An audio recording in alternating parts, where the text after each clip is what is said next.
What a smoking gun does is it allows you to cold smoke something. Basically, this is where you want to get smoke flavor, but you don't want to apply heat.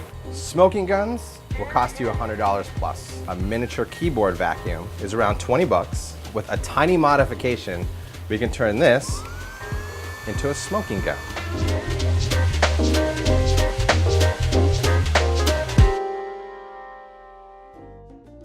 What you do need to do is you need to go to your local head shop and ask for one of these. This is what's called a bowl stem, and it has this little clip on it where it clips on to a top of a pipe, and you screw that in.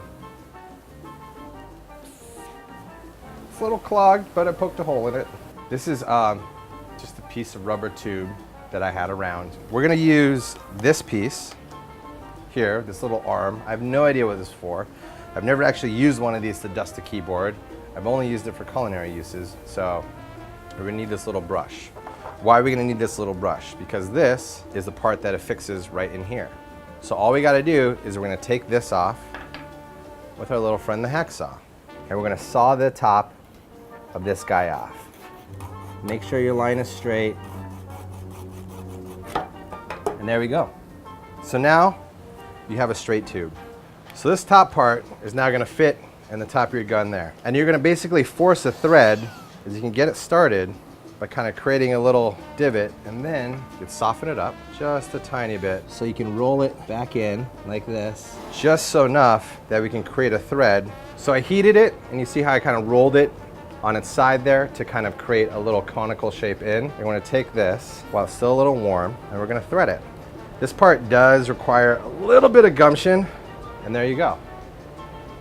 All you're gonna do is take this part now and slide it in there. So now we have this.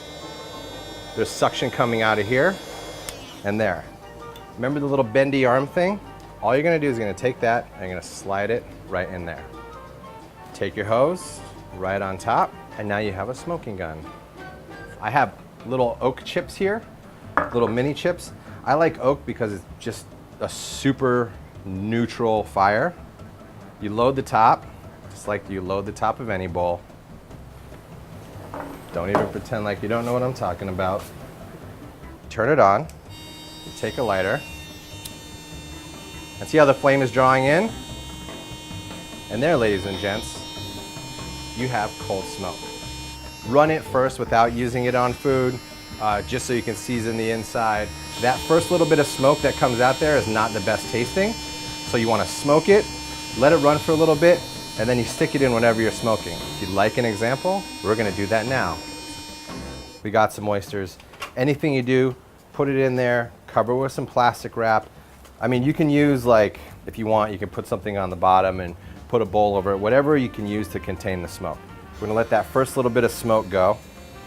All you're gonna do is you're gonna put the corner in, use it on yogurts, use it on cheeses, use it on stuff like this, and it's basically like you're marinating your oysters in smoke.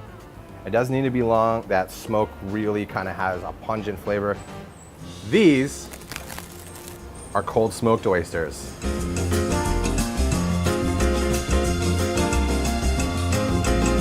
The oyster flavor is there, and it's not overpowering. You can leave it in there longer to really get that smoke in.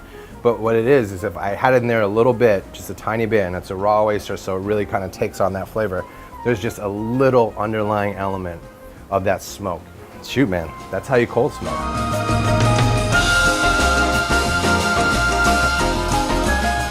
If you like this and you want to see other repurposed tools, click below. Just kidding, it's not, it's wood, and that did not feel good. That did not feel good. Purchase. I'm gonna show you how to change your burners at home to concentrate heat for real wokkery. We have our drill. We have metal shears.